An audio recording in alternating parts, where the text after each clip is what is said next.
Auto insurance can all seem the same until it comes time to use it. So don't get stuck paying more for less coverage. Switch to USAA Auto Insurance and you could start saving money in no time. Get a quote today. Restrictions apply. USAA. Hilton brings you new ways to stay. With experiences that let you capture the glory days. Introducing the Graduate Hotels. Each inspired by local college towns, these stays are always original and never boring. Get in touch with traditions all across the country and enjoy a stay that's a class above the rest. Book at Graduate Hotels with Hilton Honors Points at Hilton.com. It's a win-win. Hilton, for the stay. Halliday presents, in the red corner, the undisputed, undefeated Weed Whacker Guy. Champion of hurling grass and pollen everywhere. And in the blue corner, the challenger, extra strength Halliday. Eye drops that work all day to prevent the release of histamines that cause itchy allergy eyes. And the winner by knockout is Halliday. Halliday, bring it on. From the Fifth Quarter Studio in Madison, Wisconsin, you're listening to the Coaching Youth Hoops Podcast. They're playing basketball. Here's our hosts, Steve Collins, and Bill Flitter.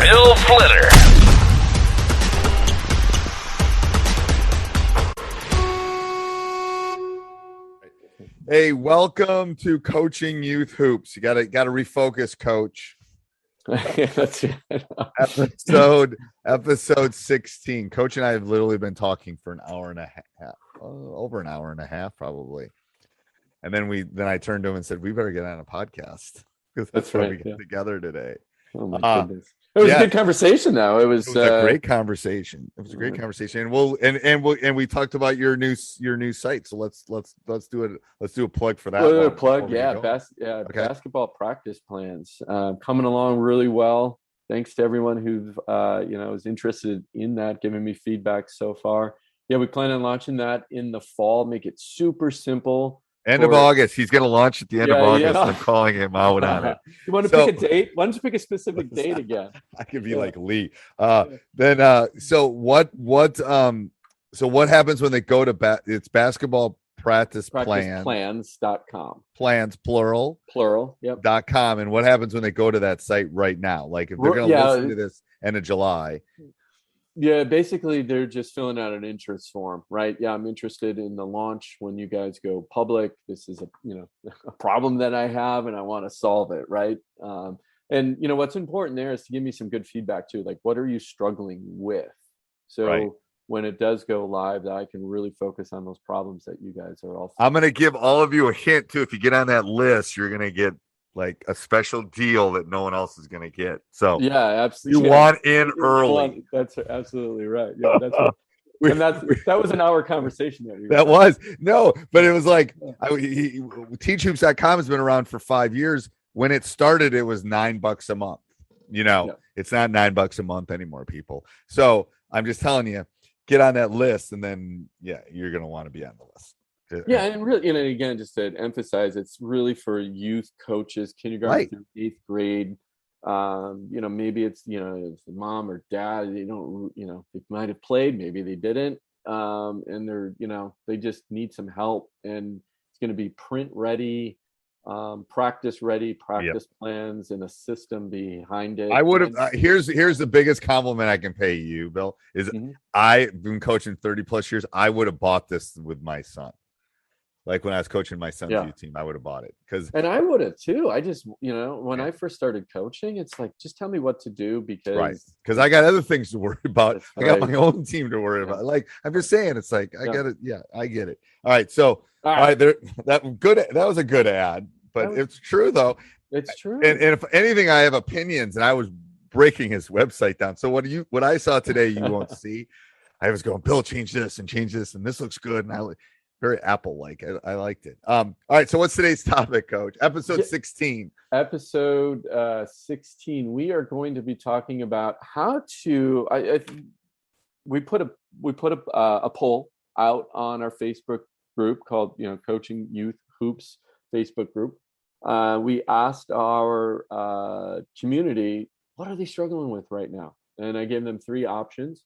And one of the things that they came back with overwhelmingly was the idea of translating the skills they teach in a practice and translating those to the game, right? And I remember struggling with this too. And I, to be honest, sometimes I still do, right? Looking at my team, we were practicing. But this is what's always, this is funny, right? So game is happening. We just, for the last 3 or 4 practices, we worked on X. Parents are in the stands and they see what's going on. And I know what they're thinking. It's like, they've never practiced how to beat a zone. Right.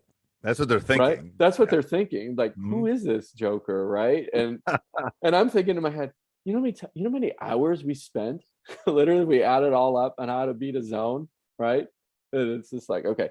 So the point is, how do you translate the teachings that you do in a practice and make and have the kids be game ready to execute.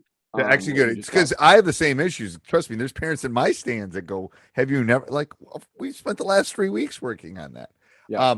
I think it's putting them in situations like the small-sided games, the competitive stuff. Like I was seeing it today when we were doing some of our workouts is just, the help and recover, the, things that I know they should know, but they don't know, or they have forgotten. I got to put them in situations where it keeps happening over and over and over again. So it becomes like that muscle memory where they're not thinking about it. Like they know that they got to get some other things. So does that make sense? It's like, I was doing that with mine today a lot. Yeah. Yeah. So the small-sided games, you want to put them in situations, for example, a small-sided game might be, what do we use? So for example, it could be timed, right? And we have a 30-second shot clock, right? So you could be a shot clock, right? And you have to execute the offense within 30 seconds. If you don't, obviously it's a turnover, right? Or you might put 20 seconds on the clock because that's what, you just broke their press and now you got 20 seconds to fulfill the offense. Another thing might be, take one person out on offense or the defensive side and run something that way, because a lot of times that happens in transition, right? I also like to do combination drills where it's not just teaching one thing, right? So not break it away. If I'm not teaching offense, I'm not teaching defense, but I'm teaching, I'm getting the kid. I hate just go do lines. I hate that. I think that's a waste in a practice time. Now, of course, if there's a discipline or whatever, okay, different story. But just to go out and run, it's like sometimes we'll do it. I do it as a win-loss thing. Yeah, exactly. You lose, you got to go up and down or something. I just hate conditioning in basketball practice for the sake of conditioning. Right. Your drills and what you do, right? You should be going at game speed once you get past the teaching phase. And when you're in the training stage, they should be, running those things at game speed. And of course, if you're doing scrimmaging in these small-sided games, it has to be at game speed. Okay. And that's where you get some of your conditioning in. But the combination drills, what I'm kind of speaking of is, for example, I have this one where there's 4 cones. There's 2 cones at the corners at the 3-point line and the baseline. And then there's 2 cones straight up at just outside the 3-point line. Okay. And kids start at underneath the basket, shuffle out to one of the cones. So they're working their defensive stance. They shuffle out one to the cones. There's another one of their teammates underneath the basket with a basketball. Right. Okay? So now they're shuffled out to the first cone on the corner. They have to sprint to the second cone, call for the ball. So then we got a pass in there from the kid underneath the basket. They have to do a move, right? And then there's 5 spots on the floor that I've designated. And I have those little round numbered spots that I throw down. right? And they're flat and they stick to they got a little sticky stuff on the back. You can buy those on Amazon. That they then have to go shoot at. So you have to go find the number and then go shoot at it. Llévate más de lo que esperas todos los días con el nuevo McValue en McDonald's. Ahora puedes comprar uno y sumarle otro por $1. Así que cuando tu equipo favorito enfrenta a sus rivales, enfrenta tus antojos con $5 Meal Deals. Y si estás corriendo para alcanzar el desayuno, corre al app para llevarte ofertas antes del cutoff. Tú decides, y con McValue, tu decisión siempre rinde más. Precios y participación pueden variar. BOGO $1 válido para un producto de igual o menor valor. Debe estar registrado en Rewards para ofertas en el app. Now from there, what they're getting is they got the defensive stance.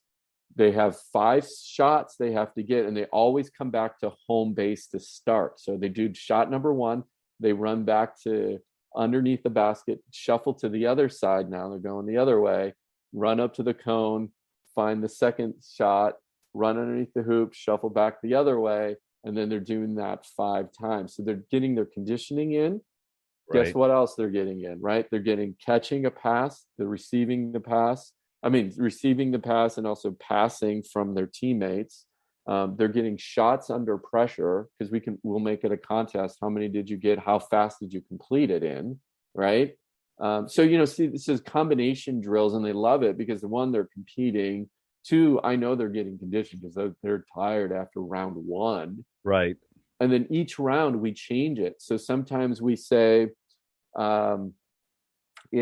have 2 people now underneath the basket, one person doing the actual drill. If I call a number, you pass to Steve. If I call an animal, you pass to me. So then they got a decision making part of it as well, right? So you can do all kinds of things, all kinds of different combinations with one drill that just encompasses everything in it to make it more game-like. Right. I think that's the key is most things should be working on, like this morning we were on help side, we were working on closing out, we were working on passing, we were working on, small, like 2-on-2, kind of reading the offense, keeping them out of the middle, things that, yes, if it just does one thing, it's useless in my opinion for a drill. Agree. Yeah. Because I don't have their attention for that long. And if you want it to be game like, it has to be those multiple things going on. I agree 100%. Yeah. And then sometimes what I'm doing too is I'm in that mix and I'll go do a closeout when they're at their 3-point spot just to bug them, right? Get my hands up. And, again, if you're teaching or if you're coaching youth teams, you can do the same. It's just like maybe just, make a movement towards the player who's shooting. Because again, game like, right? Yeah. You don't usually just get a wide open shot, right? Or most times you're not. So anyway, I think go ahead. I think that aspect of it is, and to be honest with you, like I was trying something this morning and I was tweaking it as I was doing it. Like this didn't, what I mean? It's just, this doesn't work. So I got to try this. And we were doing some stuff with people running around chairs and playing with, and it's like, well, this one wasn't in the right spot. So I had to kind of tweak it and I had to make it because I want it to be competitive. I want them to have those reads that they need to have. That's right. So a drill is only as good as you are and is your willingness to kind of adjust it to like, whoa, we were doing one where it was a disadvantage. So it was a 3-on-3 drill, but the defender was on the side of the offensive player to start it. So they had if you get somebody on your hip, you have an advantage. Well, how is the defense going to read it? Well, what happens if it's in the middle of the court? What happens if it's on the side of the court? So I was working on different aspects of things that I kind of knew we needed to work on. Yeah. Then you can flip it around and take it off their back, and then that's even a bigger advantage for the offense. So I'm making it so it's more even, so they have to do more reads and more learning, to be honest with you. And that's what they have to do in a game. Because how many decisions do you make in a basketball game in like 3 minutes? Like hundreds. Like you know what I mean? Yeah. It's so fast and so many decisions being made that you have to be able to teach them to do that. I agree. Well, and that's the thing is you can't, that's the hard part about our job is the translation, because the defense, when you're in a game, the defense never cooperates like it did in your basketball practice, right? And you say, go to this spot. Well, I can't because there's 3 defenders in that spot right now, or maybe one of my teammates is there. I'm like, coach, you told me to go to that spot, right? So Right. there's never an always, right? Always go there, always do this, right? And it's such a dynamic game. And if you don't practice those game-like drills, right, they're not going to be able to make those decisions in the game itself. So, and the game is always changing. You never shoot a fluid. layup. It's fluid. You never shoot a layup the same way twice ever. Yeah, ever. That's right. Yeah. So practice doing it different ways, and that's I think that will help convert that what you're talking about, that change. I think. Yeah, I agree. Yeah. Yep. All right, great, Coach. Till next week. It'll be August. Let's talk about. Oh, go ahead. Yeah, I was going to say let's talk don't- about what's coming up though. Let's tease it a little bit. What is coming up? Well, what's coming up? So, you ready for this? I thought about this one on our phone call. I don't think we addressed this issue yet. I was looking back, and maybe I'm wrong, but we never talked about, I think, a very controversial topic: zone defense at the youth level. We haven't talked about that. I don't think so. Oh, we're gonna have to definitely talk about that. Because I think did you see the comment in the Facebook group? Oh no, which one? About zone and stuff. I think there was somebody. Maybe it was in the other Facebook group, but people were talking about zones and offense and youth. Yeah, no, exactly. I think we need to talk about that one, and then let's come back the following week to talk about. Well, one, should you do it? And we know. I mean, we got some strong opinions on both sides, right? And then how to beat a zone. We'll come back then in the following week. That's a good August. And then we're gonna, and then Coach is gonna be wanting to talk about his practice. Oh yeah, we're gonna be talking. I think again. I say, I'm gonna be. If there's one thing that coaches really do, and they need to spend more time on the practice plans. Yep. Because just this little conversation we had on this podcast alone, it's like your mind's gonna explode if you don't get structured. Right, on these little things. There's just so much you have to work on. You don't walk into a classroom without a lesson plan. That's You're right. not going to walk to practice without a basketball plan. All right, Till next week, right. Coach. See you, Coach. This podcast is part of the Sports Social Podcast Network.